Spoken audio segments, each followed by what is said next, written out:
welcome you all.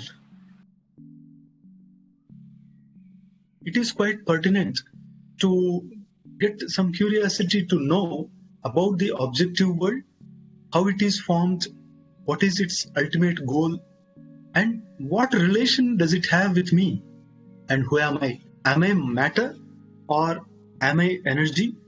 If I am energy, what form of energy? And if everything is energy, then energy, is it attributeless or with some attributes? So how does the energy manifest itself in diverse forms? So these are all the questions that a thinking mind gets. The first thing is appearance and reality. This is the paradox because whatever is appearing is generally believed to be real. But science says that all appearances are not real. And the reality is beyond all appearance. That is the problem. Then how to know the reality? So in our scriptures, they have very clearly stated, like in the Kenopanishad, Taittiriya Upanishad, so very clearly stated that the ultimate reality is beyond the reach of all senses. So nobody can directly see it, touch it, feel it. And if anybody claims that I have a direct experience of all these through my senses, then you understand it can be simply looked down as hallucination, because the ultimate reality cannot appear. So if so, then appearance and reality, are they opposites? Then if there is one reality, the appearance should be its own manifestation. Then how can there be opposites? So this leads us to the concept of single reality. And in modern science also, they have postulated a single reality as the singularity. A few decades back, the science also pondered over the unified field theory, where all the prime forces of the nature are believed to be in one form, that is unified field theory, where you have gravitational force, electromagnetic force, nuclear forces, both. So all are combined. Or you can say that these are actually not different altogether. They are only the manifestation of single. And that particular single reality is known as singularity. Then, if it is single and manifestation is only a kind of its own expression, then what actually makes the single reality to manifest? Our Indian philosophy believes in the concept of Maya. If a single reality is not there, if reality is multifarious, then what about this world? Is it an effect of any other entity other than this single reality? And can there be a cause of all the world? This is a basic question that in the Buddhism also they have basically denied or negated the concept of single cause, because they say the cause and effect relation itself is meaningless. So it is pratitya samutpada. Everything that gets into existence, and that moment there is only one reality. So both cause and effect are not there. So therefore, is it possible to get back to a cause of all the world? If a single cause is postulated, then how can that single cause bear the characteristics of both the matter and consciousness? Because matter is also a product of that. The soul as consciousness is also a product of that. Then the single reality should possess both different characteristics. That is the problem. And here the single soul, am I also a product of anything? Because this, if you refer to the Buddhist school also, you find there the Dwadasha Nidana and Skandha concept. So even in the Lokayata philosophy, that means the popular atheist philosophy, you believe that the soul is nothing but a product of all the physical elements. The body is made up of all physical elements. So you know that there are so many minerals and salts in this. All elements are there. So like at the gross level, we just conclude that earth, fire, water, air and space, actually these constitute the physical body. Therefore, generally it is said about the body that it is panchabhotika are made up of 5 elements. But the atheists believe that the consciousness is also a product of this, not only the physical body. So they say the consciousness will be there in the body as long as there is life, and it dies along with the body. That is the problem. So therefore, the question arises, am I also a product of anything? Anything, this refers to the cause. If it is there, is it a matter or conscious thing? Because if the ultimate reality is just matter, then me including, everything should be a product of that matter, so everything should be material. And if that ultimate cause is consciousness, then you can reconcile with the existence, like all the souls are conscious, therefore consciousness can be taken as the cause of this. What about the dead or inert matter? The matter which we perceive, use and make contact with is not conscious. So this matter is also a product of such ultimate reality. Then we should also question, if I am the product of some consciousness, then the entire universe should be a product of same consciousness. If not, there cannot be two different causes. So this way, the hypothesis had led all the philosophers to postulate different theories. Then if yes, then what is it I am made up of? This I should be properly understood, because I can be referred to the physical body, then the subtle body, then ego principle, intellect, thoughts, idiosyncrasies, anything. So this I is actually very abstract. It can refer to anything, because when people are asked to identify themselves, so generally, who are you? So people generally respond in this way. Yeah, I am man, I am woman, boy, girl, something. Or they say, I am intelligent, I am dullard. So all this referring to some particular thing, like the physical body or intellect or ego or thoughts. So they are saying I, but nobody does really know the meaning of this I. So therefore, what is it I am made up of? This consciousness, what is this awareness? Because it leads all the animals, insects, everything living in the universe. This I is leading them. These are the basis for all the philosophical systems in India. Because appearance and reality, the paradox there, the clash there, and taking all the manifestation to one single reality as singularity, and understanding and ascertaining one particular cause of this universe. So this is actually very intriguing. Scientists have their own way of dealing with these questions, and philosophers also dealt with these questions. Adi Shankaracharya, Vasishtha and Yoga Vasishtha, like Sri Krishna in the Bhagavad Gita. So all these great philosophers had presented their views. You find some expression of the reality. At many places you may find contradictions also. But our philosophy says that contradictions do appear, but as you progress in your spiritual life, all the contradictions will be solved out. Now we come to the trio, the relation among all these. So the world is observed to be inert matter, because it doesn't show any sign of intelligence.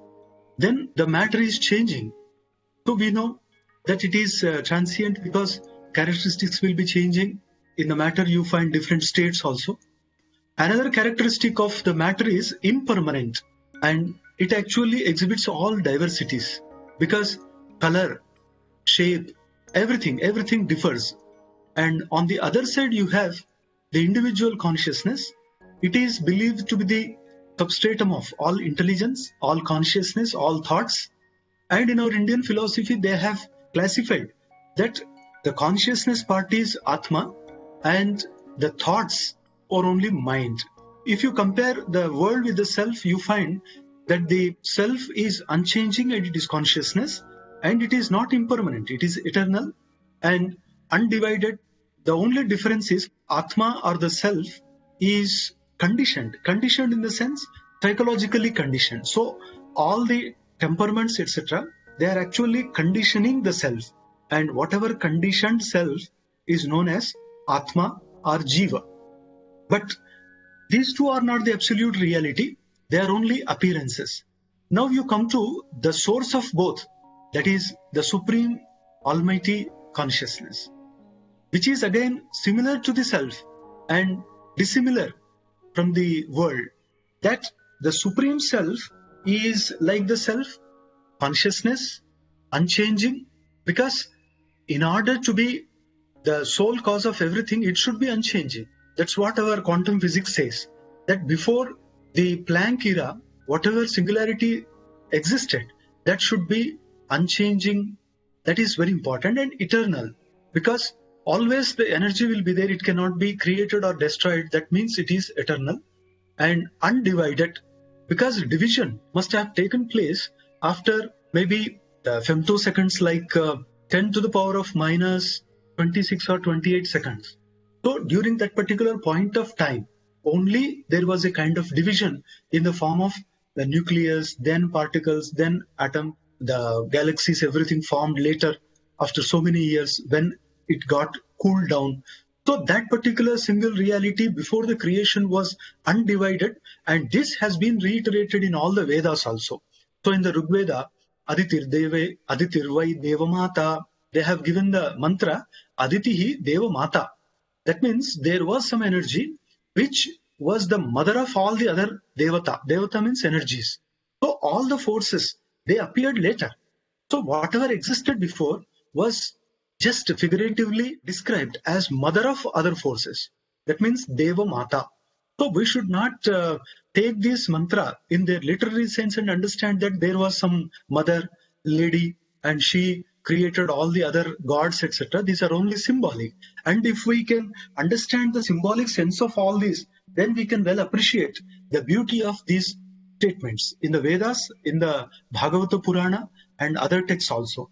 Otherwise, it so happens that we are carried away by the stories and we fail in appreciating the purport of that particular statement. And it is very, very dangerous, because if a person does not properly understand the import of those statements, then he will be diverted. And if he prefers to comment on such texts, those commentaries will be misleading.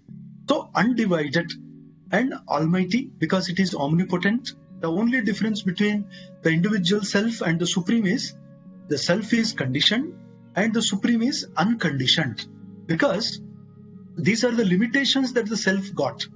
And that's why being in this physical body also, all the way we'll be thinking that we are limited by one particular time and space. We are in a room and we belong to a particular period. So all this shows that the self is under the spell of the time and space, and because of these two, he understands himself to be conditioned.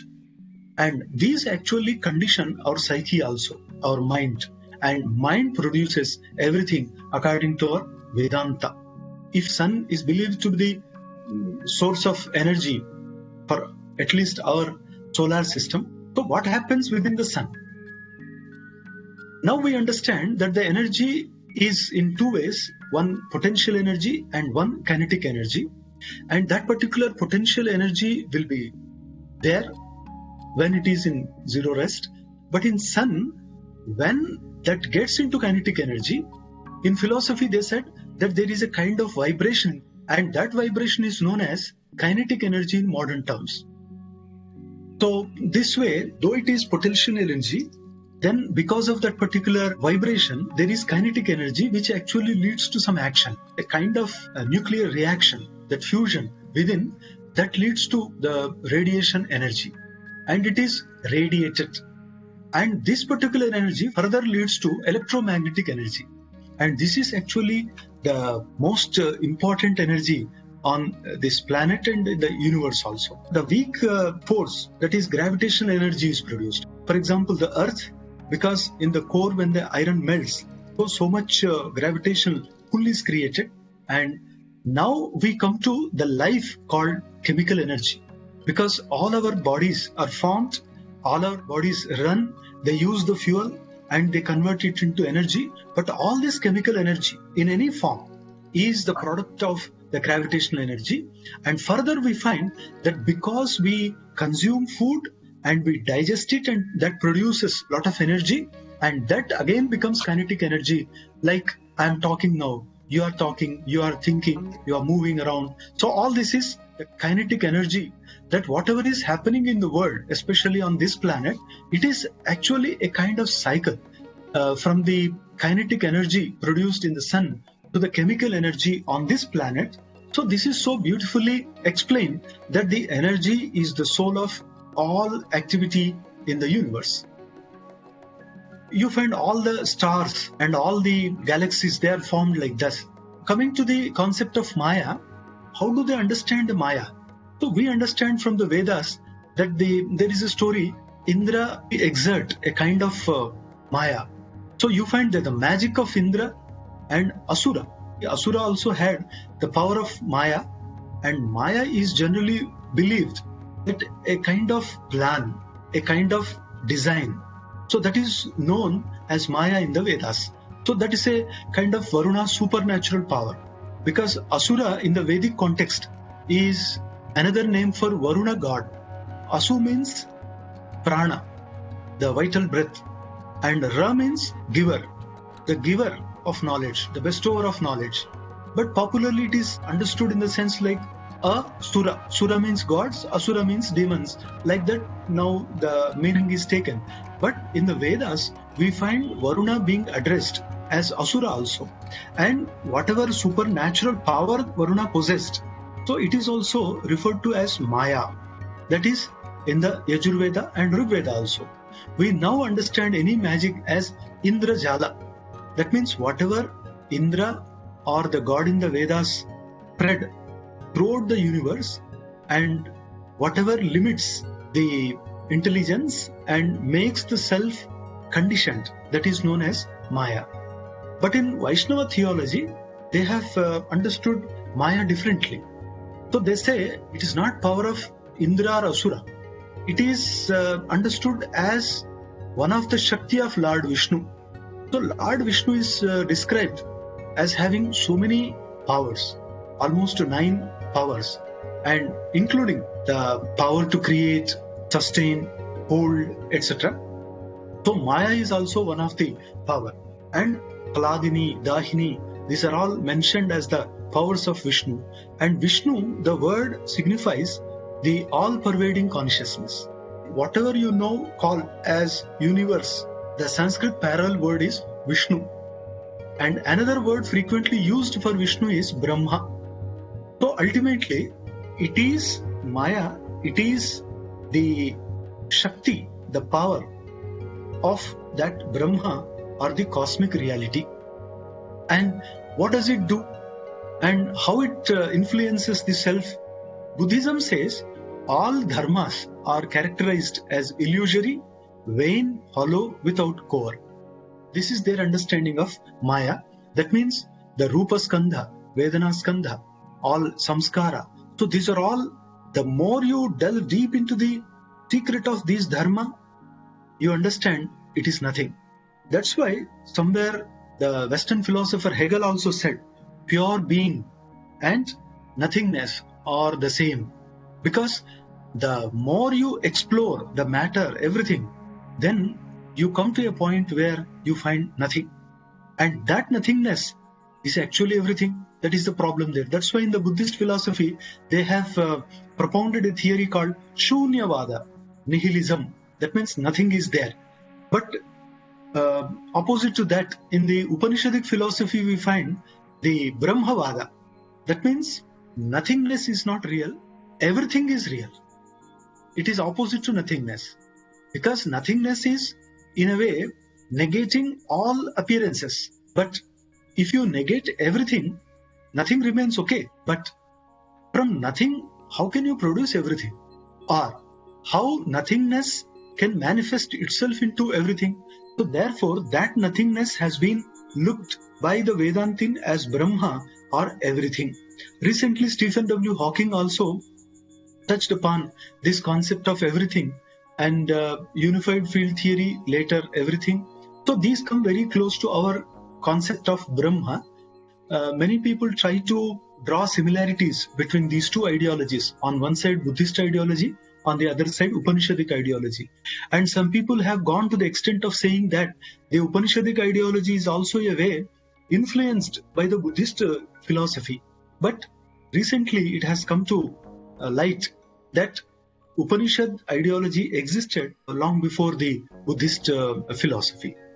And this is actually need of Maya that all the Vedic seers, the Vaishnava theologists and Buddhists also pondered over the nature of Maya. One is appearance, one is reality.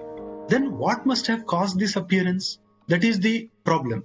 And to solve the problem, the Upanishadic seers had postulated the Maya. So they ultimately said that particular reality is expressing itself. And that particular expression is through Maya and itself Maya. So this way they have made efforts to reconcile with the reality and appearance. But we should understand that Maya does not mean mere illusion. Because on the basis of the Vedic statements, if we jump onto the conclusion that Maya means only illusion, we are wrong. Because Maya means not just illusion. Western thinkers also have worked on this and said Maya is that the world is not as it seems. That means the appearance and the reality, there is a lot of difference between the two. The world that one experiences is misleading as far as its true nature is concerned. Because there is some true nature, but we are carried away by the appearance, and appearances are, of course, deceptive. And now this appearance is termed as Maya because there is other thing as reality. So Maya pre-exists, coexists with the Brahman, the ultimate reality. Otherwise what happens? Pre-exists Brahman, if you continue with that, the problem is Brahman also has a beginning. So this will lead to that conclusion. It is of course fallacious. Therefore we don't say that Maya pre-existed the Brahman. We say Maya pre-existed the creation but coexists with the Brahman because it is supposed to be the power of Brahman. Therefore it can never leave it, like the heat of fire. And Brahman is said to be the substratum of Maya because it is generally discussed in the Vedanta texts that if Maya is a kind of entity, then in which category we should put it? Should we put it in the matter or Brahma or the soul? Now the problem is Maya is not entirely conscious. Therefore there is no question of putting it into the shelves of self and super self. Now only one remains, matter. But Maya is active, so it cannot be termed as just matter. Matter is a product of Maya. Maya is nothing but the grand design or plan of that supreme reality according to which it is manifesting itself. Suppose we have come 450 billion years from the Big Bang, suppose, and now we have the entire universe with all the galaxies, all the matter spread across the space. Actually, the space is further created, very funny thing. But as the matter spreads, because it is drifting, the galaxies are just moving away from the observer. So in the same, every direction you find the matter moving away. That means the space is again created like elastic. So that's why previously they used to think that there was some ether, but later it was discarded. So this way, everything is moving. This entire matter in the universe is produced by Maya. The matter is not considered as Maya. Matter itself is Maya. But we say that Maya is the energy of ultimate reality and world or world experience is only a result or product of Maya. So Maya is the spell. Maya is the power. If Maya cannot be placed in any of these shelves, self, matter, supreme self, etc., then how to categorize? How to understand? Then our philosopher said, for this reason only, Maya can neither be equated with the Brahman, nor with the self, nor with the matter, but it can be regarded as the very power of the Brahman. So before that particular formation of galaxy, we have the atomic era, and below that we had the particle era, the nucleosynthesis, then below. So you have the Planck era, Max Planck era. So all these are the stages how matter has come out into appearance. For the creation of matter and antimatter, it has not taken more than few seconds. So 10 to the power of minus 43 seconds to 1 second, and immediately after 1 second of the creation, the matter formed. Now, this matter has come into existence along with time and space. Therefore, time and space are also understood as having beginning. Now, beyond that, beyond any time and space, what was there? That is the basic question. And it has troubled and perturbed all the thinking minds across the world. Even our Vedic seers were not any exemption. They also had got the idea of this expansion, the universe, the galaxies, something happening, and they were really troubled, and some of them preferred to sit in solitude in deep meditations, and in meditation only they got the final answer according to their level. And they have said that there is one reality as Brahma, and that Brahma has some energy as Maya, and the manifestation is from that. And that is undivided single Brahman, Ekameva Advitiyam Brahma. And all Dvaita is a later product. Even in the modern physics also, the quantum physics or particle physics, you can well understand and appreciate the theory that all Dvaita is a later product. It is not reality. Dvaita cannot be real. That's what Shankaracharya said. That's what all the Upanishads proclaim. But you cannot altogether deny the existence of Dvaita or the world, because you are participating with that, you are responding to that, and you are living with the Dvaita. So how can you altogether deny the existence of Dvaita? So for that, the Advaita says, we have empirical existence of this world. We accept it. Empirical existence. That means temporarily appearing to be real.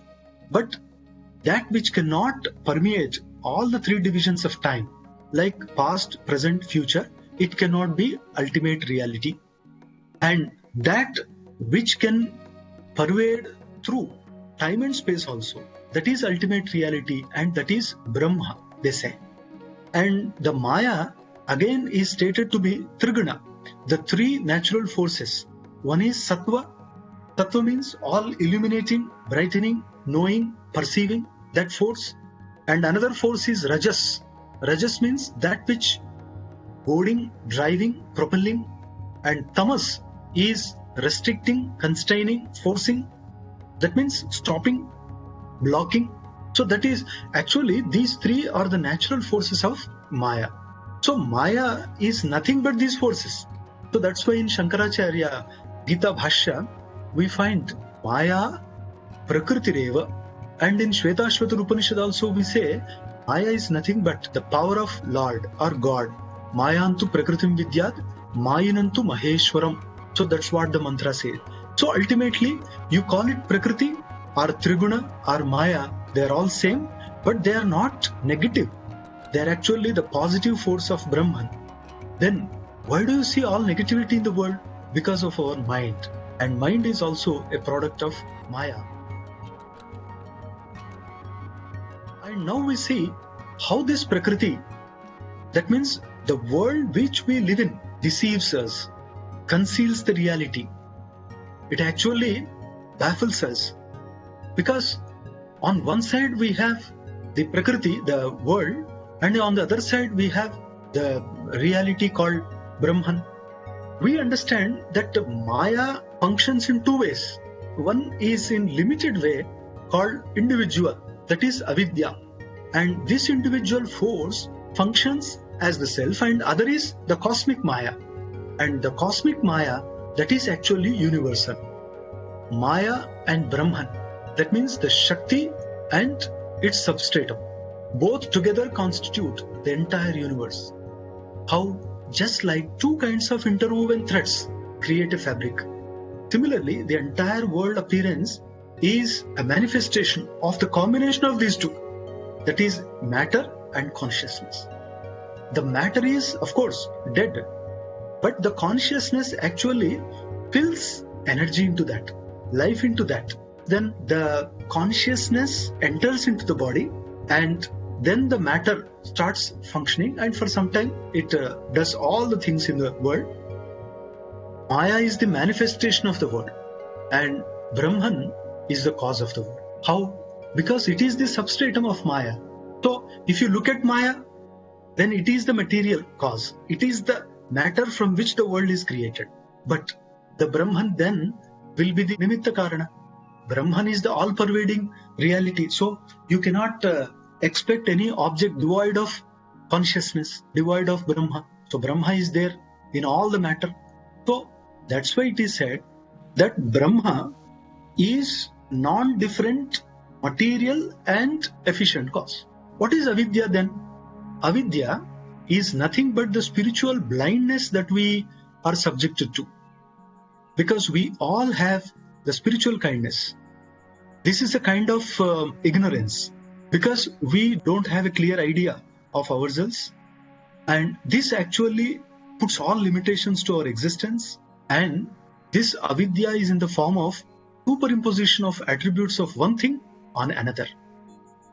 The famous example given is, rope is mistaken for a snake, that's all. Now, the reality is rope, and whatever is superimposed is the snake. And where is the snake? It is only a mental impression. At the moment of that particular illusion, the snake is not there. The snake is there in the mind in the form of an impression. And that is projected on the rope just because of some similarity, because both are tortuous. So because of that particular shape, it is superimposed on the rope. Then, thus mistaking one for another is avidya. This is individual level, and the entire world appearance is a product of Maya. So this is the difference. The ascertainment of the nature of the real entity by separating the superimposed is Vidya. Vidya and Avidya, these are very important. So we get illuminated, we get enlightened. It means that so far there was a kind of veil or cover, curtain, something. It's actually blocking our vision. And because of that only we were unable to know the reality and contact with the reality. And when this particular veil is removed with the help of this knowledge or discretion, then that's what Ishavasya Upanishad also says. Hiranmayena patrena satyasyapi hitam mukham tattvam pushan napavrunu. So it says that please remove this veil so that I can have a clear glance of the reality. Once we understand that at the cosmic level something is appearing before our eyes, and at the individual level that limited knowledge in the form of ignorance is covering. This Maya has two powers. One is the concealing power and other is projecting power. That when the rope has been mistaken for a snake, the first thing is that we failed to see the rope there. But something we could perceive, but not with its characteristics. So one is the reality is concealed. This is one power of our Maya. But generally, many a times it so happens that we don't understand, we don't realize, we don't see the reality. Though there is one single reality as Brahman, the Maya, through this power of projection, is projecting the illusion of plurality of the world. So many species, so many trees, plants, insects, animals, birds, microbes, and humans, everything. So all the plurality is the result of this projection only. And when something is projected, we understand that something is concealed. And here in the case of this world, when world is projected or world appears, the problem is the reality is concealed. Because we use water, we drink, we take bath, everything. But we seldom give importance to its bond, the covalent bond of that, like it is H2O. And we never look into the hydrogen and oxygen also, how they form a bond and what is happening around us. And every moment, so many bonds are taking place, and it is actually a wonderful design. and that is Maya.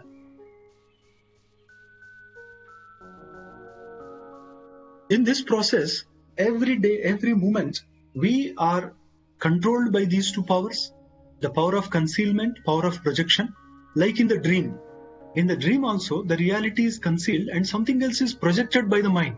And that projection, we can now appreciate how it projects Maya, that is of course undifferentiated, unmanifest energy of the Supreme Brahma. Vibration caused by the Almighty leads to a disturbance in the three forces. In the Bhagavata, it is said that he just thinks, and that actually causes a disturbance in the Maya, and then everything is created. And now modern science says it was a kind of vibration, a throbbing inside. And it is the material cause of all projection. From this only, gradually you see, first, it is known as Akasha, but it is nothing but gravitational energy. And second, from space, gradually the matter, the solid matter should appear. How? From space, some gaseous entity should appear, that is Vayu, the kinetic energy. And then slowly the radiation should start, it is heat or Agni. And from radiation, slowly the electricity form, and it is known as the liquid. And from that liquid, the solid, that means magnetism, is produced. So this way, all the forces have gradually got manifested. And this is actually the process of Maya's projection. And that's why when we are in the Prithvi, the last fifth stage of that, now we are under the impact and influence of magnetism. And we are all using all these every day because we are in the Akasha gravitational one. So our life is actually characterized by all these forces. But these are all the forces projected by the Maya. Therefore, it is actually the very power of the creating energy called singularity. So we understand that Panchabhuta, they are actually not distinct entities. They are all the projection of Maya. That means the creative power of Brahma. So this Maya is known as the material cause of all projection because it is that which produces. And when something is projected, many people tend to believe that this should be real only. But we find here that not all times the Maya produces the real thing. Whatever Maya has produced, it is a kind of Gandharva Nagara. We many a times find this time of phenomenon that especially the sailors do encounter such experiences, that a ship may appear as just floating in the air, not touching the ground. And sometimes a different city is also projected on the space.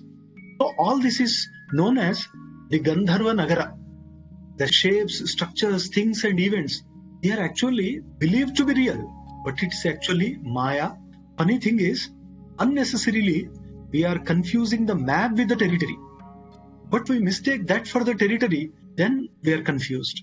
Even in the modern physics, we come across the wave particle theory, where one particle, sometimes it actually demonstrates the characteristics of a particle, but sometimes it shows the characteristics of wave also. So finally it is concluded that it is wavical, wave and particle combined together. So some such things happen that the matter itself is so intriguing, so deceiving, that we are carried away by the appearance and not bothering about the reality lurking behind. And one best example of Maya in our text is sage Markandeya. So this appears in the Bhagavata, this appears in the Yoga Vasishta also. Once Markandeya requests Vishnu, I want to experience your Maya, Vishnu, please grant me that boon. And Vishnu simply starts showing the power of his Maya. Then what happens? Everywhere only water, nothing. And Markandeya moves around here and there. And finally, he finds Vishnu as an infant floating on a fig leaf in a deluge. And he approaches the boy, and the boy follows the sage, the sole survivor of the cosmic flood. And Markandeya enters into the body of that infant. and the sage sees various worlds of the universe, gods, and his own hut, hermitage in his belly. And then he understands, oh, you are the Vasudeva. That means he who has everything in his stomach. That means he is all pervading. Then the infant breathes out the sage. When he exhales, the sage comes out, who tries to embrace the infant. But that moment, everything disappears. Then Markandeya Maharshi realizes that he was in his hermitage only the whole time and nothing he was experiencing. This is actually Maya. And the same thing happened to Yashoda also. 2 times it happened that she was actually confused. When Lord Krishna, when he was a boy, he opened his mouth. Yashoda saw the entire universe in his mouth. And another, when everybody complained about Sri Krishna and Sri Krishna opened his mouth saying that he did not eat mud, everything. Then Yashoda saw the entire universe in his mouth. So this is a kind of Maya that he has created. And similar, that Vishwarupa Sandarshana also. So me being the reality, people do not see me. That's what he said in the Bhagavad Gita. There is a beautiful story in the Yoga Vasishta where one king by name Lavana, belonging to the clan of Harishchandra, one day invites a magician into his court hall, and the magician enters and just moves around the flock of feathers in his hand, and the next moment a horse enters into the court hall, the king sits on that, and he leaves the court hall alone, and he goes somewhere and he loses trap, and there a tribal woman meets him and he is forced to marry her. Then he gets married, then he gets children, then he gets old and he loses everything there, and there is a kind of famine, drought there. Then his youngest child cries for food, and at that moment he decides to throw himself into the fire, and that moment all of a sudden he tears clasped, opens his eyes and sees that he is in the court hall. So whatever has happened in this particular time, actually long life he has experienced, but other people said, you are here only, just you were sleeping. So Yoga Vasishta says that this life is a kind of illusion, a kind of dream experience. So we should all be awakened, it says. Similar stories are there in our epics and Puranas, which actually try to give us a glimpse of Maya, glimpse of the eternal reality.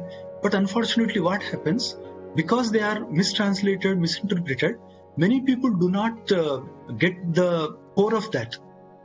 And they just understand the stories and find all contradictions, and finally they give up. They say it is all trash. But sorry to say that the Puranas, epics, they are abundant with such great truths pertaining to the world. Lord Krishna also had demonstrated the power of his Maya several times in the Bhagavad Gita, Harivamsha, Mahabharata. So we understand that is actually this Maya keeps the self in the cycle of birth and death. Ma-ya. If the word is properly understood, and if you rearrange the words ya, ma, just opposite, then what happens? That which is negated is Maya. That means which has a very temporary existence and appearance, and which is later just removed, that is Maya. Sri Krishna's Yoga Maya is very important, and yoga is nothing but the combination, the arrangement, conjunction. And you find this Yoga Maya is the source of the entire creation, because you find after the Planck era, very few not even seconds, because first second has not started. At that particular time, it's actually the forces combine, and there the conjunction is very important. That means all the forces coming together to form a particular particle. Because we generally see that the nucleons are the protons and neutrons, because electrons were later produced, and in protons also we have quarks. In a way, even protons and neutrons were also not there. The fermions, that means the components of the neutrons and protons, they are actually the quarks and bosons. These existed and they gradually come together. And when these come to prepare a bond, it's actually, this is Yoga Maya. Yoga means combining or bond. And this bond is only to create an illusion later, a kind of delusion, total. And this is the Maya. And Lord Krishna says, the only way to overcome this is just surrender to me, to the supreme force, to the singularity, to the ultimate energy, the source of all creation. And just think of me and you will be relieved. This is what he promised in the last chapter of Bhagavad Gita. He said, Sarva dharman parityajya mamekam sharanam vraja. Give up everything and just surrender to me because you have limited life. Now your time starts. So that time bomb is tickling inside. That is our heart. So every moment it is throbbing and it is kept inside for a limited time. So within that only we are supposed to realize the reality. That is the message of Lord Krishna.